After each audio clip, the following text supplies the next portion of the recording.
sasa hivi na saa 10 mpaka saa 4 saa 10 mpaka saa 4 ni vitabu. Sasa hivi na waomba kwa watu wa vitabu, yaani elimu watu yote ni neema. Ukiota elimu kaota mtihani ni neema, umepata neema ya Mungu. Lakini elimu ni makaratasi, shughulika na makaratasi, soma kwa bidii, someni kwa bidii. Tukushukuru kwa kuwaasa vijana hawa juu ya elimu.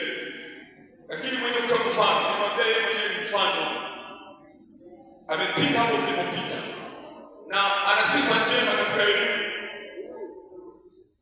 Sifa njema, mjifunze kwake kwamba na mimi kesho niwe fulani.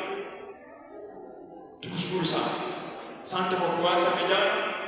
Lakini pia vijana nao walisema hivi, anapoondoka kwamba wanakutuma barua, walifikiri kwamba tutakutuma kwa shirika, tuliwatumanisha kwamba tumtume kwa sababu barua nzuri ya uzuri.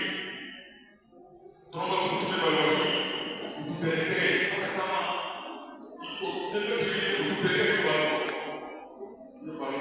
tupelekee barua. Asante sana na karibu tena kwa kuitaji. Mungu akubariki kwa kazi yako. Asante. Asante. Asante sana. Mungu akubariki. Asante sana. Asante sana. Asante sana.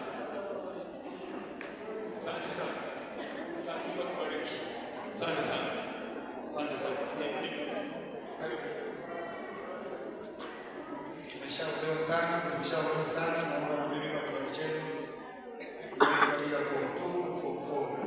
Unaweza kusimama kama ni mzima huko. Kama ni mzima unaweza kusimama leka huko. Soma maombi haya, kama ni mzima unaweza kusimama. Kama ni mzima unaweza kusimama. Kitu kikubwa kinachofunga ufahamu mara nyingi